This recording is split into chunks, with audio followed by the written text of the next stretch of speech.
On s'est tous fait avoir avec les crypto-monnaies et surtout avec l'euro numérique. C'est de ça dont je vais te parler dans cette vidéo. Je vais te donner mon opinion, ce que j'en pense concrètement et ce que je suis en train de mettre en place pour pouvoir être certain de pouvoir, dans cet océan de réglementation, pouvoir respirer et toujours être présent avec mes investissements. Allez, c'est parti.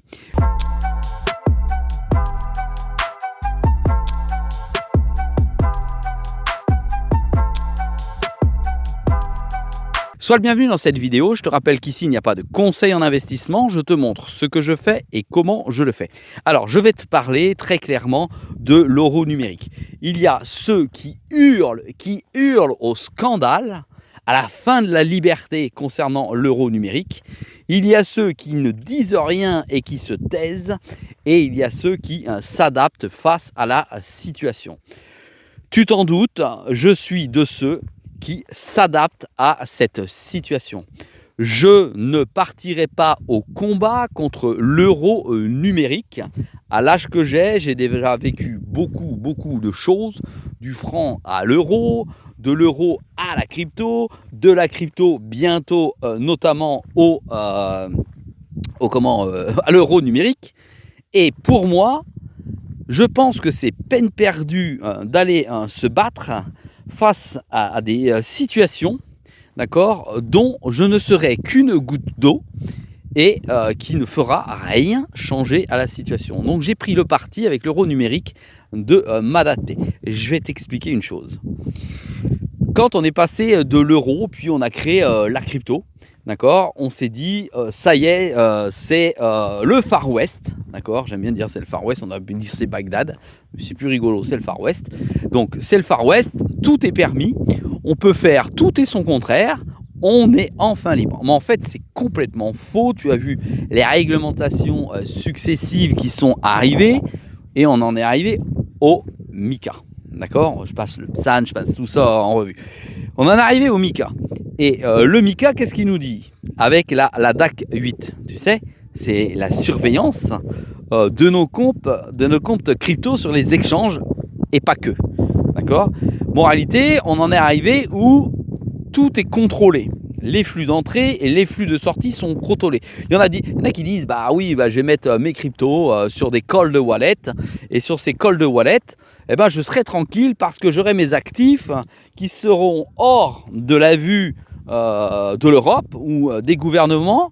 Et comme ça, je serai libre. Mais le seul problème, c'est que pour transformer tes cryptos concrètement en monnaie fiat, en euros ou en dollars, la législation aujourd'hui oblige les établissements qui transforment ces crypto-monnaies en monnaie fiat à déclarer ton identité et que tu utilises une super CB où tu n'as pas mis ton KYC parce qu'il y en a et que tu te crois le roi du monde et libre, mais c'est complètement erroné parce que de toute façon, c'est plafonné à 500 € ou 500 $.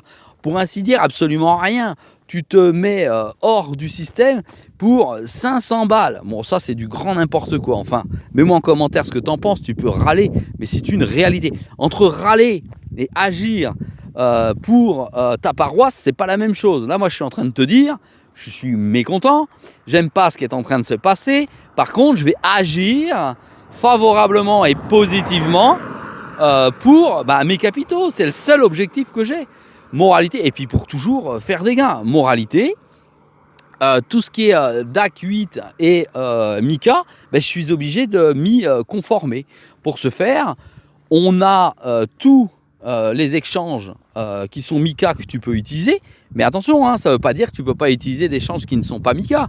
Ça veut dire qu'ils ne sont pas agréés en Europe. Donc le seul gros problème que tu peux avoir, c'est que si tu envoies des fonds, parce que j'ai essayé pour être très clair, tu envoies des fonds d'une plateforme qui n'est pas MiCA vers une plateforme qui est MiCA, tu vas être marron. Là ça passe encore, tu vois, mais tu vas être marron parce qu'ils ne vont plus vouloir transformer tes cryptos en les recevant en monnaie fiat, donc ils ne vont pas les accepter. C'est ce qui va arriver. La seule porte d'entrée qui existe à ce jour, d'un point de vue pratique et dans la réalité, c'est quand tu as un cold wallet, d'accord? Parce que tu as vu qu'il y avait une loi qui avait failli passer et finalement elle a été annulée parce que notamment en France, on a énormément de risques de violences physiques, etc., sur tous ceux qui ont des cryptos. Ça, je pourrais t'en reparler plus tard parce que j'ai un avis assez particulier là-dessus. Moralité, tu peux aujourd'hui posséder tes cryptos sur un cold wallet et les transférer sans aucun problème sur les plateformes qui sont MiCA dès lors que tu déclares cette adresse comme ta propriété, d'accord, sur la blockchain. Et c'est comme ça que ça fonctionne. C'est-à-dire qu'aujourd'hui, je l'ai fait à plusieurs reprises pour tester. Je suis passé de plusieurs plateformes, je vais te les citer parce que j'ai l'habitude d'être très transparent. Je suis passé à la fois de Bitpanda sur OKX, d'OKX sur Kraken, de Kraken sur Fins, de Fins sur Bitvavo. J'ai dû oublier des noms de plateformes. Ah, j'ai oublié Swissborg. J'ai essayé de faire des virements de Swissborg sur OKX, puis sur Kraken, sur toutes les plateformes. Ça fonctionne très bien. Ça, on peut se targuer d'avoir un processus de prison et de fiscalité qui est super bien fait en Europe. Là, on n'est pas à côté de la plaque là-dessus, je tiens à te le dire. Donc, moralité. Pourquoi je te dis tout ça? Pour une simple et bonne raison, c'est que le vent tourne, voilà, pour être très clair, et que finalement, la capacité d'adaptation de chacun d'entre nous face à cette situation est, selon moi, la clé de sortie. Ça veut dire qu'à un moment, il va falloir que tu fasses état de ta valeur de crypto-monnaie, sinon tu ne vas pas pouvoir les récupérer en monnaie fiat. Et ça ne sert à rien d'avoir de la crypto si tu ne peux pas t'en servir. Ne me dis pas je vais acheter telle ou telle chose, parce que quand tu achètes un bien, c'est déclencheur de la fiscalité. Donc ça ne change rien. Si tu veux frauder pour 500 balles, fraude pour 500 balles, mais ce n'est pas une incitation naturellement, mais ça ne sert à rien du tout. Moralité. J'ai pris le parti de dire je vais déclarer l'ensemble de mes portefeuilles, qu'ils soient protégés sur des échanges centralisés ou qu'ils soient protégés sur des cold wallets dès que ce sera nécessaire. Et puis voilà, c'est tout. C'est comme si j'avais un compte finalement qui peut me rapporter ou qui me rapporte et je vais payer la fiscalité qu'il se doit. Voilà, mon opinion, c'est l'adaptation, l'adaptabilité face à la situation parce que de toute façon, ils vont vouloir maîtriser l'ensemble du processus. Maintenant, concernant l'euro numérique, on a beaucoup d'informations, beaucoup de fausses informations qui circulent. Il vaut mieux, à mon avis, attendre pour pouvoir se projeter et s'adapter face à cette situation. On a déjà eu les robinets qui se sont fermés sur certaines crypto-monnaies. Je te parle des stablecoins, d'accord? On a l'USDC de Circle qui est valide, qui est MiCA. On a l'USDT qui n'est pas MiCA. D'ailleurs, je t'invite à les changer rapidement encore sur les plateformes. Ils sont acceptés. Les USDC sont encore acceptés par les plateformes MiCA, mais ça ne va plus durer longtemps. Et puis, voilà, c'est tout. Tu vas attendre l'euro numérique, tu vas voir ce qu'on va pouvoir en faire. Même si c'est, à mon avis, effectivement quelque chose qui va nous priver d'un droit fondamental, c'est notre discrétion, notre liberté, à la fois de paiement, de sécurité. On peut parler de tout ça, tu peux les mettre en commentaire. C'est un fait, c'est une réalité. En tout cas, c'est comme ça que je le ressens.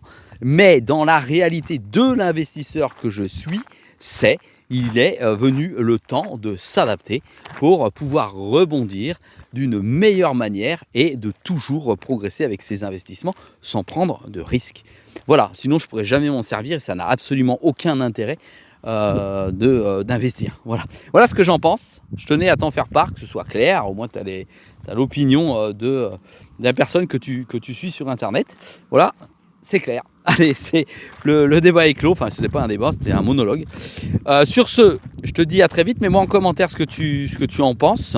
Mets-moi un pouce vers le haut pour m'encourager à référencer cette vidéo. Abonne-toi si ce n'est pas déjà fait. Je te dis à très vite dans une prochaine vidéo. Ciao.